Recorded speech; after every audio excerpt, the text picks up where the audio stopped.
Okay, if your business operates in Nigeria, you're going to want to pay close attention. The rule book for how you handle customer data, it's just been completely rewritten. There's a new law, the Nigeria Data Protection Act, and it's already in effect. And look, if you're not ready, it could get expensive fast. But don't sweat it. We're here to break down exactly what you need to know, and more importantly, what you need to do. Let's dive in. So here's how we're going to tackle this. We'll break it down into 5 parts. First, we'll get the lay of the land. What are these new rules? Then we'll figure out if your business is what they call a major player, because that comes with some extra homework. After that, we'll get super practical with a compliance to-do list. Then we'll flip the script and look at the new rights your customers have. And finally, we'll talk about why this is actually a huge opportunity for your business. All right, part 1. Before we get into the nitty-gritty of what you have to do, we've got to understand the basics of this new law and, who's actually in charge of enforcing it.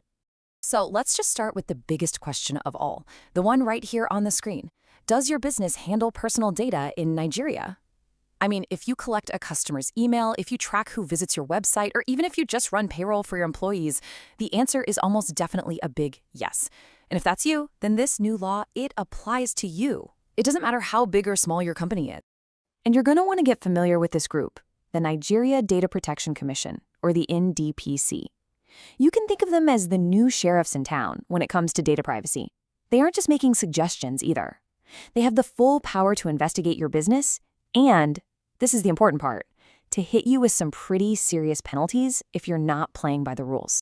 And when I say serious, I mean it. We're not talking about a little slap on the wrist here.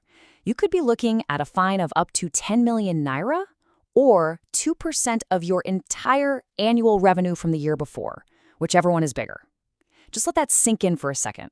For a lot of businesses, a fine like that is a game changer and not in a good way. This is not something you can just ignore and hope for the best. So just so we're all on the same page, the Nigeria Data Protection Act of 2023 is now the law of the land. It also comes with a set of rules for implementation, called the GIED. The main thing to remember here is that the old regulation, the NDPR, that's history. You can pretty much forget about it. This new act is the only rulebook that matters now. Okay, so we've established that this law touches pretty much everyone, but it's not a one-size-fits-all deal. The NDPC has created this special category they're calling data controllers of major importance. And if you're in that group, you've got a lot more compliance work to do. So the million-dollar question is that you? Let's figure it out. First, though, we need to be crystal clear on what personal data actually means. And under this new law, the definition is, well, it's huge. We're not just talking about the obvious stuff like a person's name or their phone number. No, it's any little piece of information that you could trace back to an individual. That includes their email, their IP address, their location data, heck, even the cookies your website uses to track them. At the end of the day, if it can help identify a real person, it's personal data, period. Now for the next key term. Data controller. This sounds complicated, but it's really not. It's just the company or the person that decides why you're collecting personal data and how you're going to use it. So if your business is the one making those decisions about customer info, then congratulations, you're a data controller. And honestly, that's going to be just about every single business listening right now. All right, so here's the moment of truth. How do you know if you're a major data controller? Well, the NDPC has made it pretty simple with 3 clear tests. First, it's about volume. If you process data for more than 200 people within any 6-month period, ding, ding, ding, you're in. Second, think about your services. Do you provide commercial IT services that run on your customers' devices? If so, you're in. And third, there are certain key industries, we're talking finance, health, education, oil and gas, that are automatically in this category because of how sensitive their data is. And here's the kicker. You only need to meet one of these criteria to have those extra responsibilities. So you've figured out you're a major player. What's next? Well, first things first, you have to officially register with the NDPC and, yep, pay a fee. They've set up a tier system that's based on just how much data you're handling. And as you can see, it scales up pretty fast. If you're playing in the ultra high level, that means you're processing data for over 50,000 people, you're looking at a 1 million naira registration fee right out of the gate. Okay, deep breaths, you know the rules, you know where you stand. Now for the really important part.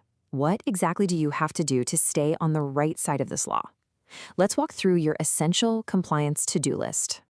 Think of this slide as your core checklist. Let's run through it. Step 1. If you're a major controller, that registration we just talked about, it's not optional. Next, you absolutely have to appoint a dedicated data protection officer, or DPO. This is your internal champion for all things data privacy. Step 3, and this is for everyone, you need a clear, easy-to-find privacy policy on your website. Finally, there are 2 big check-ins you have to do: a yearly compliance audit to make sure your processes are up to snuff, and something called a data privacy impact assessment. You have to do that one before you launch any high-risk projects. We'll talk a little more about that in a sec. Now, about that audit, not all major players have the same reporting duties. This is a really important difference.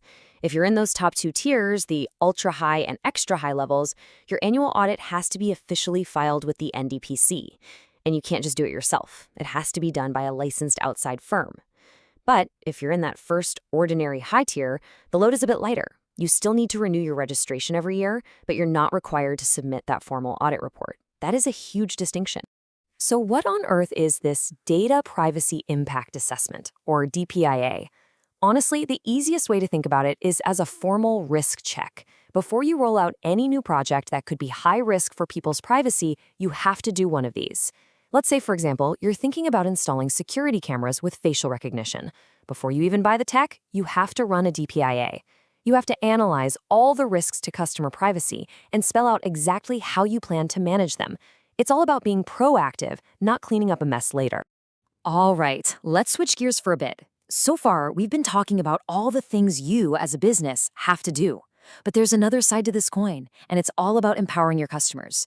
This new law gives them a whole new set of very powerful rights over their own data, and you have to be ready to deliver on them. At the very heart of this new law are these 5 fundamental rights for your customers. They now have the right to ask for and see every piece of data you have on them. If they spot a mistake, they have the right to get it fixed. They can ask you to completely delete their data in certain situations. That's a big one. They can even take their data from you and move it to one of your competitors. And if you don't honor these rights, they can go straight to the NDPC and file an official complaint against you. Let's just zoom in on 2 of these rights because they can get a little confusing. First up, the right to portability. The best way to think about this is like your phone number. You can switch to a new mobile provider and take your number with you, right? It's the same idea. A customer can ask for their data in a neat, usable package so they can take it somewhere else. Now, the right to erasure is different. This is often called the right to be forgotten. It means a customer can tell you to delete their data, but, and this is a big but, only when you no longer have a legitimate, legal reason to keep it. And here is a fantastic, practical change that's going to save everyone a ton of headaches. You know how in the past, to correct your name on a record, you might have needed a court affidavit or even an ad in the newspaper? Well, that's gone. Now, if a customer wants to correct their info and the new information matches what's on their official National Identification Number, their NIN, that's all the proof you need. It's just a simple common sense rule that cuts out a massive amount of hassle. Okay, but what happens if things go wrong? If you suffer a data breach, you are officially on the clock. The second you discover a serious breach, you have just 72 hours, that's 3 days, to report it to the NDPC. That is a very, very tight window. And when it comes to telling your customers, the clock ticks even faster. If the breach puts them at high risk, we're talking sensitive financial or health data getting out, you must notify them immediately. The idea is to give them a chance to protect themselves before the damage is done. Okay, we've gone through the rules, the risks, the to-do lists. For this last part, I want to pull back and look at the bigger picture. Because honestly, if you're just looking at this new law as a long list of chores you have to do to avoid getting fined, you are completely missing the real opportunity here. This is about building a better, stronger, more trustworthy business. And thinking about it this way has real benefits. I mean, think about it. When your customers truly know that you respect their data, they're going to trust you more. They'll be more loyal. In a marketplace that's getting more crowded every day, being the company that's known for taking data ethics seriously, that's a huge competitive advantage. And let's be real. The whole process of getting compliant, of mapping out all your data and figuring out how to protect it, is going to make your own internal systems way more secure. And that really brings us to this quote, which I think just perfectly sums up the spirit of this new law. This isn't just about creating red tape for businesses. The real goal here is to build a digital economy in Nigeria where trust is the foundation, where people's privacy is respected, and where using data ethically is just how things are done. And that's a future that's better for everyone, businesses and customers. So as we wrap this up, I want to leave you with this one simple question to think about. Is your data strategy just about dodging fines, or is it about earning trust? Because one of those is a short-term game of defense, and the other is a long-term strategy for success.